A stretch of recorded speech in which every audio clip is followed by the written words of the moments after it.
किसने लिखा ये बात बताते हैं। लोग पढ़ते सुनते हैं लेकिन बहुत गौर नहीं करते हैं।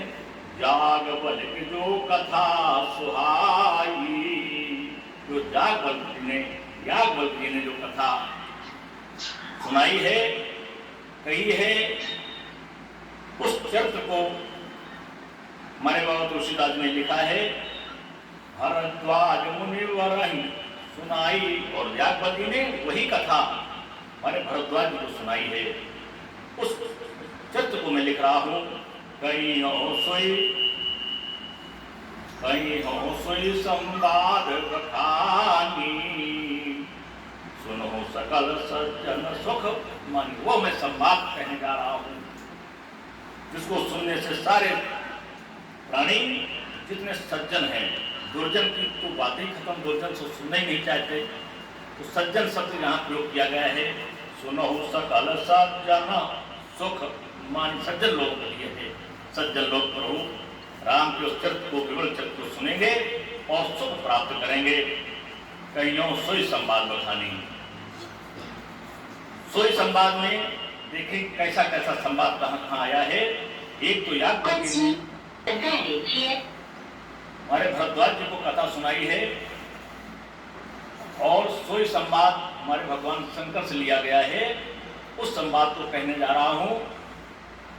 सम्मुखीन यह चरित्र सुहावा, सर्वप्रथम भगवान शंकर ने चरित्र सुना लिखा है। चरित्र सुहावा, सुंदर चरित्र को की रचना की है हमारे भगवान शंकर जी ने। सर्वप्रथम इस रामचरितमानस सर्वप्रथम रचना हमारे भगवान शंकर ने की है। सम्मुखीन यह चरित्र सुहावा, बहुर कृपा कर वही सुनावा। जब बहुत कृपा हुई है उमा पर, कई बार उमा ने भगवान शंकर से कहा कि आप किसका जप करते रहते हैं, किसका मनन करते रहते हैं, आप सदैव ना कभी मरते हैं ना कभी दूसरा जन्म लेते हैं, और हमको कई बार मरना पड़ता है, ऐसा क्या है, किसका जप करते हैं। जब बहुत बार विनती की है हमारी मैया उमा ने, तब भगवान शंकर ने कहा मैं जिसका जप करता हूँ उसके प्रभाव से मैं जीवन मरण से मुक्त रहता हूँ, और तुम उनका जप नहीं करती हो, इसलिए तुम्हें बार बार ये मार्ग से गुजरना पड़ता है। तो जब उन्होंने कहा कि मैं अजर और अमर हो जाऊं, तब प्रभु राम की उस अमर कथा को भगवान शंकर ने उमा को सुनाया है। उस अमर कथा की बात यहाँ हमारे बाबा तुलसीदास ने लिखा है। सोई स्यो बहु कृपा करो उमहि, तब भगवान शंकर ने अमर कथा को सुनाया, और 4 दिन अमर कथा को सुना पाए। 4 दिन बाद से मैया को आलस आया। आलस में एक तोता का अंडा पड़ा हुआ था, उसमें तोते का जन्म हो गया उस कथा के प्रभाव से, और तोता अजर और अमर हो गया जो हमारे सुखदेव जी हुए। उस तोते ने हुंकारी भरना शुरू कर दिया। मैया सो के जब जागी तो भगवान शंकर को याद दिलाया कि प्रसंग चल रहा था भगवान कृष्ण की लीलाओं का।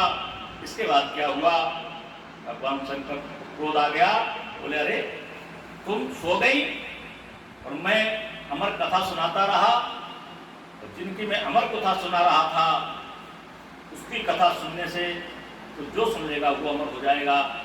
पता नहीं कौन व्यक्ति इसमें अमर हो गया, इसने भगवान कथा सुनी, तेजी से सूर उठाते हैं, दौड़ पड़ते हैं, तोता भाग लेता है। भागते भागते वो वेदव्यास जी की पत्नी पूजा अर्चना कर रही थी, जमुआई ले रही थी, जैसे मुंह खुला जमुआई के लिए वैसे में प्रवेश कर गया तोता, जो बाद में सुतो जी के नाम से विख्यात हुए हैं, का जन्म हुआ है। वो वरदान भगवान शंकर ने दिया वेदव्यास जी को कि हम तुम्हारे पुत्र होगा। कोई इनके पुत्र नहीं था, वही सुखदेव जी के पुत्र होते हैं। समय के अभाव में कथा सभी को मालूम है। तो बहुर कृपा कर उमा ही सुनावा, ये उमा को सुनाया, लेकिन उमा ने सुन नहीं पाया। कारण ये कि आज भी उमा को जन्म लेना पड़ता है, भगवान शंकर को नहीं लेना पड़ता है। सोई शिष्यो काग भूषण नहीं दीन्हा। सर्वप्रथम कागभूषण जी को हमारे भगवान शंकर ने इस रामचरितमानस को दिया, उन्हें सुनाया। क्यों सुनाया? कि राम भगत अधिकारी चिन्हा। उन्होंने देखा इस संसार में कागभूषण ही इसके अधिकारी हैं। अगर मैंने किसी को ये रामचरितमानस दे दिया, किसी को रामचरित सुना दिया, तो उसका दुरुपयोग हो सकता है। इसलिए इसका पहचान की उन्होंने संसार में कागभूषण जी को ये चरित्र भगवान शंकर ने दिया। और वही चरित्र जाग बल के पुण्य पावा, वही रामचरितमानस हमारे याज्ञवल्क जी ने पाया और तेने पुण्य भरद्वाज प्रति गावा। उन्होंने भरद्वाज जी को सुनाया। किसने? याज्ञवल्क। वो याज्ञवल्क जी को किसने? कागभूषण जी ने। कागभूषण जी को किसने? भगवान शंकर ने। और रचा किसने? भगवान शंकर ने। तो यही हमारे तुलसीदास जी ने कहा है कि कहूँ सोई संवाद बखानी, सुनो सकल सज्जन सुख मानी। याज्ञवल्क्य जो है कथा सुहाई, उसी कथा के प्रसंग को, रघुवर के चरित्र को मैं लिख रहा हूं, ऐसा हमारे बाबा तुलसीदास जी ने कहा।